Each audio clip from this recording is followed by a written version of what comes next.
first subtopic I'll be talking about today is nature of information resources, of which I'll be talking about 4 key points under this subtopic. The number one is structured information. The second one is unstructured information. The third is semi-structured information, and the last but not the least is metadata. Number one, structured information. What do you understand by structured information? These are facts and data that are reasonably ordered or that can be broken down into component parts. Second one I was talking about is unstructured information. These are information that has no inherent structure or order, and the parts can't be easily linked together. The third I was talking about is semi-structured information. These are information category that falls in between the structured and unstructured information. It includes facts and data that shows at least some structure, such as web pages and documents, which bear creation dates, titles, and author. The last but not the least I'm talking about is the metadata. What do you understand by metadata? These are data about data that clarifies the nature of the information. The second subtopic I'll be talking about today is managing information. We manage information through the use of records, tables, and fields. What do you understand by table? This is a group of records for the same entity, such as employees, products, etc. that has many people. The second one I was talking about today is record. This is a row in the table and it represents an instance of the entity. The record is made up of attributes of something, and of which of the attributes are called fields. Then what is fields? Fields are the columns in the table that contain numeric data or text or a combination of the two. Not the list is qualities of information. We have accuracy, we have precision, we have completeness, we have consistency, and we have timeliness. The number one I was talking about is accuracy. Mistake in birth dates, spellings, or price reduce the quality of the information. The second one is precision. Rounding to the nearest mile would not reduce quality much when we estimate the drive to the mall. However, for property surveys, about 2 miles is unaccepted. The third one I'll be talking about is completeness. Omitting the zip code on customer's address record might not be a problem because the zip can be determined by the address. The fourth is unaccepted. The third one I'll be talking about is completeness. Omitting the zip code on customer's address record might not be a problem because the zip can be determined by the address. The fourth is consistency. When results are inconsistent, the quality of the reports are in question. While the last one is timeliness. Outdated information has less value than updated information, and thus is lower quality unless you are looking for historical trends. Thanks for listening while the rest of my colleagues will take off from here. Now, my name is Olatunde Emmanuel from the Faculty of Education, and I'll be talking about file processing system. This is basically the traditional way of storing, retrieving, and manipulating data. And in the time past, computer programmers had to basically create programs to add, store, and retrieve data every single time. But with the emergence of the data management system, we could see how this software has come to eliminate those inefficiencies and bring about enhanced productivity. But before we jump into those inefficiencies, I'd like to define what database management in itself means.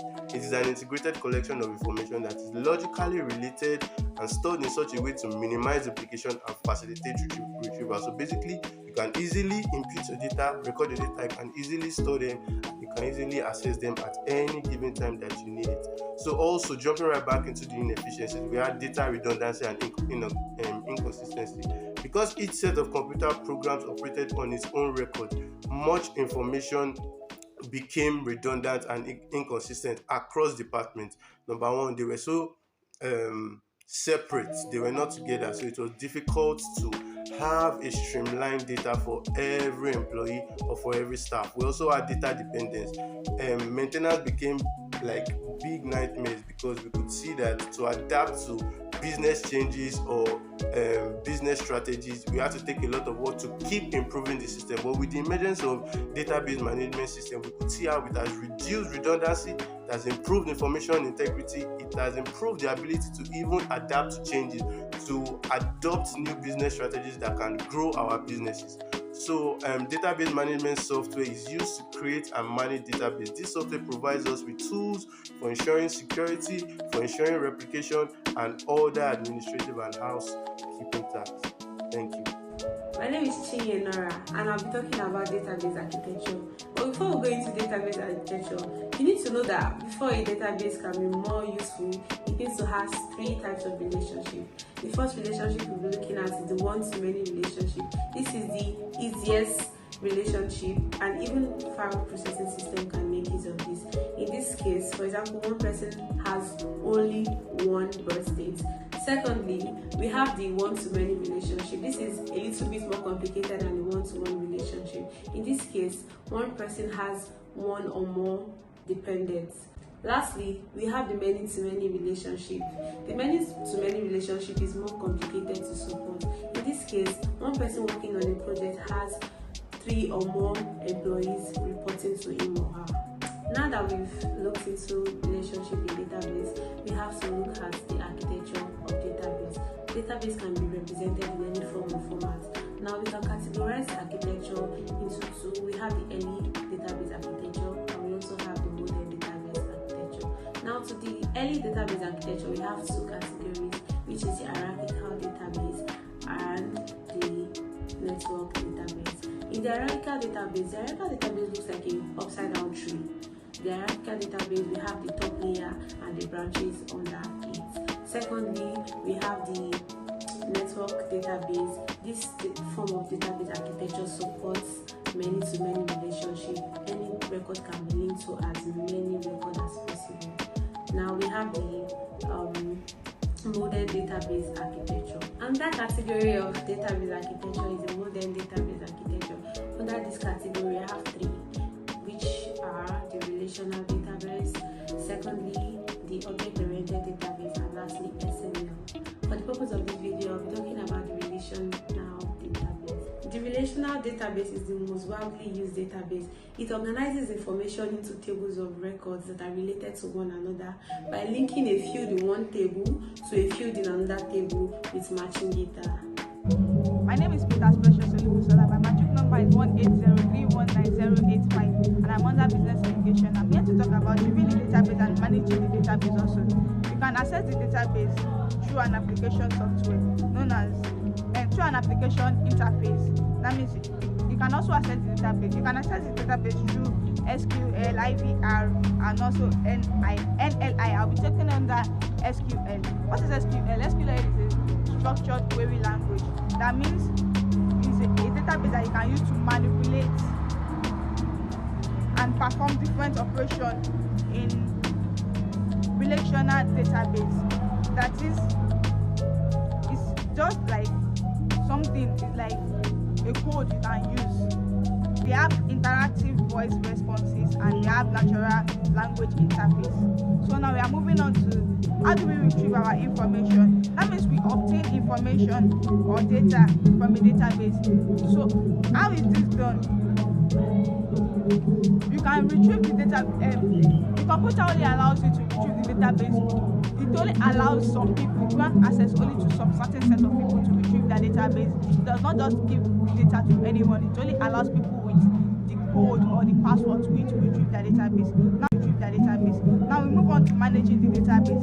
Managing the database is done by a database administrator. Not just any kind of person can just go ahead to manage the database. It has to be done by a specific administrator. The administrator is also responsible for security and integrity in the database. It monitors, it designs, it backups, it records plans for the database. The database administrator is just the general overseer of everything in respect to the effectiveness and the efficiency of the database. My name is Fatubari Anna. My presentation is on data warehouse, building database warehouse, big data and its features. Data warehouse is a central data repository containing information drawn from multiple sources that can be used for analysis, intelligent gathering, and strategic planning. A critical internal source of data for the warehouse is operational data from the company's own system, which include customer record, transaction, inventory, the assets and liability, human resources information. External source of information can also add to the warehouse. Building data warehouse. ETL, extract. The first step is to extract data from its own database, then transform and cleanse so that it is addressed to common data definition. Data drawn from multiple sources across organization or within the same organization might be defined or formatted differently. Transform. The transformation process applies to the external resources that will enrich the value of data warehouse for intelligent gathering and marketing. Reformatting might be necessary when the company adds data to its warehouse. Load. After transformation, the data is loaded into the data warehouse, typically another database. At frequent interval, load process repeats to keep it up to date.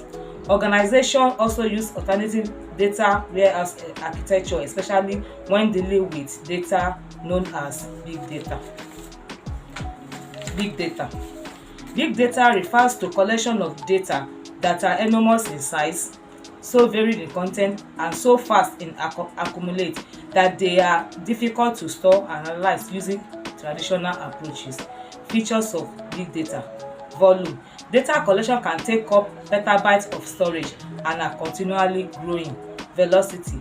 Many data sources change and grow at very fast speed. The nightly ETL process, often used for data warehouse, is not adequate for many real-time demand. Variety. Relational databases are very efficient for structured information based stored in tables, but businesses can benefit from analyzing semi-structured and unstructured data as well. Thank you.